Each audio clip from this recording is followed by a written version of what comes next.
No sertão baiano, especificamente no município de Itaberaba, no povoado de Alagoas, em 15 de agosto de 1923, durante a festa da Assunção de Nossa Senhora, nasceu uma menina que passaria despercebida por muitos. Ela não deixou registros nem produziu intelectualmente, mas deixou uma marca eterna nos corações daqueles que tiveram o privilégio de a conhecer, conforme relatado por uma de suas devotas. Seu nome era Maria Milza Santos Fonseca, carinhosamente chamada de Mãezinha. Dizem que, na noite do seu nascimento, a lua brilhava mais intensamente do que o normal, um fato comentado por seus pais. Talvez isso já indicasse a escolha de Deus para a missão que lhe foi confiada. Desde a infância, Milza manifestava um amor incondicional pelos pobres e necessitados. Ela sentia uma profunda angústia ao ver alguém sofrendo. Mesmo sendo de origem humilde, seus familiares contam que ela compartilhava alimentos da despensa de sua casa com os famintos e fazia tudo o que podia para conseguir medicamentos para os doentes. Essa foi a primeira manifestação de seu carisma, amar aqueles que são ignorados por todos.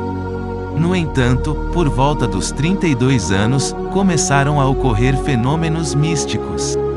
Ela experimentou uma locução interior, ouvindo uma voz que dizia que, a partir daquele dia, ela curaria cegos, aleijados e conheceria a vida das pessoas. Apesar de ser uma católica praticante, Maria Milza não compreendia o que estava acontecendo consigo mesma e chegou a pensar que estava enlouquecendo. Assim, os milagres começaram a acontecer na região. Paralíticos voltavam a andar e cegos recuperavam a visão depois que Milza os tocava. Sua fama de santa se espalhou pela região. Muitos poderiam pensar que ela se envaidece com tudo isso, mas acontecia exatamente o contrário. Quanto mais as pessoas lhe atribuíam as curas, mais ela afirmava que tudo era obra de Nossa Senhora das Graças. Isso era comprovado por meio de seu famoso bordão: "Viva a felicidade! Viva Nossa Senhora das Graças!" Ela sempre evitava entrevistas e rejeitava jornalistas curiosos que iam ao povoado para escrever sobre ela, mas as histórias de cura se espalharam e ela não conseguia evitar que falassem dela em alguns meios de comunicação. Um dos milagres mais notáveis ocorreu com o Sr. Clovis, que ficou paralítico aos 5 anos de idade devido a uma injeção, o que o obrigava a rastejar no chão com as mãos e as pernas até os 15 anos. Ao saber dos milagres que ocorriam no povoado de Alagoas, os amigos de Tó o levaram até lá. Quando Maria Milza se aproximou dele, ele começou a tremer e, de repente, começou a andar normalmente no meio da multidão, que louvou e agradeceu a Deus pela cura daquele irmão. Quando as curas ocorriam, as pessoas queriam presentear Maria Milza como forma de agradecimento. No entanto, ela sempre recusava as ofertas e, se as recebia, as doava aos pobres. Além disso, quando lhe presenteavam com roupas, ela decidiu padronizar sua vestimenta. Usava sempre o mesmo modelo de vestido branco, mantendo o véu branco na cabeça e simples sapatinhos brancos. Ela usava constantemente a medalha milagrosa de Nossa Senhora das Graças, e sempre tinha o seu terço em mãos. Além das locuções interiores mencionadas anteriormente, Maria Milza tinha visões de Nossa Senhora e recebia mensagens da Virgem, que transmitia ao povo posteriormente. Essas mensagens eram sempre de fé, amor e consolo, mostrando o amparo maternal que Maria Santíssima nos oferece mesmo nos momentos mais turbulentos da vida. As palavras de Milza eram simples e transmitiam os ensinamentos básicos da fé para o povo mais sofrido. Ela enfatizava a obediência, a oração do Santo Terço, o amor a Nossa Senhora e a adoração de Jesus no Santíssimo Sacramento. Para falar com a multidão reunida ao redor de sua casa, ela subia em um simples palanque de madeira, que ainda é preservado hoje, facilitando a comunicação com todos. Quando algo em sua mensagem simples precisava ser aprimorado, ela humildemente acolhia as exortações dos membros do clero que a visitavam. Falando sobre o clero, Maria Milza tinha um dom muito interessante. Ela reconhecia padres e freiras no meio da multidão, mesmo que estivessem sem seus hábitos religiosos. Quando se tratava de um padre, ela se ajoelhava e pedia para se confessar. Isso revela outro aspecto da espiritualidade de Mãezinha. Ela sempre afirmava que os cristãos deveriam obedecer a Deus e à Igreja. Em tempos nos quais muitos caem no infeliz erro de atacar pessoalmente os sacerdotes, Milza tinha em seu coração a convicção de que um padre está in persona Christi.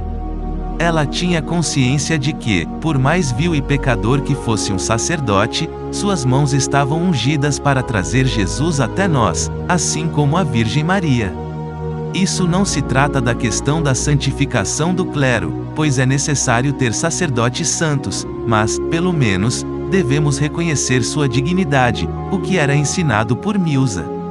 Mãezinha de Alagoas também tinha o dom de conhecer os segredos das consciências das pessoas.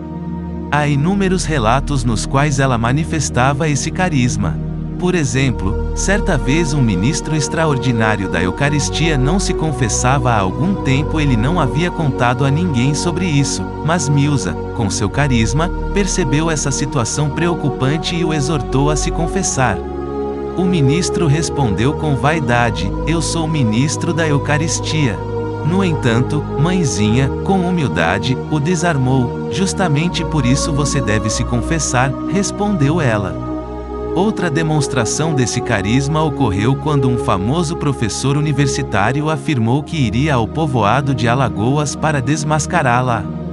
Ao chegar lá, Milza se aproximou dele, olhou-o nos olhos e disse: "Você veio aqui para me desmascarar", apontando ainda uma doença que ele tinha e não contava à esposa por vergonha.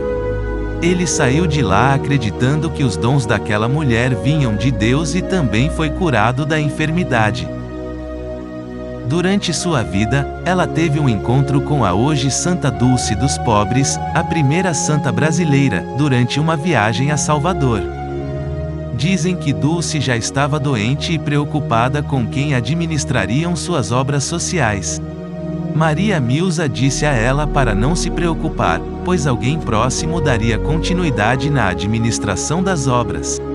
A profecia se cumpriu. Após o falecimento de Santa Dulce, sua sobrinha Rita assumiu a administração das obras sociais. São inúmeros os relatos de milagres associados a essa mulher que, em sua simplicidade, socorria os fracos e ensinava o amor a Jesus e Maria. Muito querida por todos, chegou o momento em que ela sabia que partiria. Antes da festa de Nossa Senhora das Graças, em 27 de novembro de 1993, essa festa continua sendo celebrada até hoje no povoado. Ela estava triste naquele dia, mas disse às pessoas que seriam elas que realizariam a festa no próximo ano. Em seguida, chorou muito, e ninguém sabia o motivo de sua tristeza. Muitos nem queriam pensar na possibilidade de sua partida, mas aparentemente Deus havia lhe revelado, pois ela mencionou que se viu em uma cama de hospital com fios coloridos presos ao pescoço.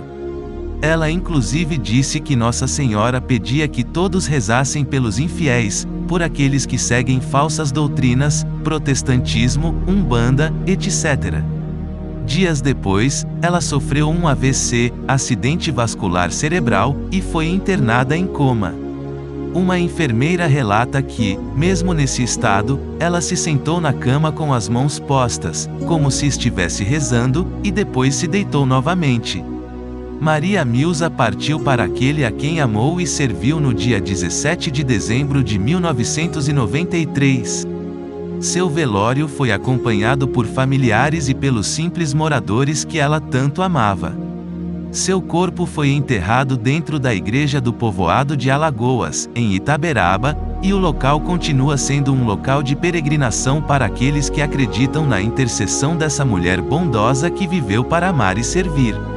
Em sua simplicidade, Maria Milza foi extraordinária. Em sua renúncia, ela foi completa para os outros. Em sua humildade, ela foi uma gigante diante de Deus. Sua vida, se imitada, renderá frutos abundantes de santidade para aqueles que se aventurarem em seu carisma, amor pelos mais fracos e necessitados, uma vida de oração intensa, simplicidade e humildade de coração.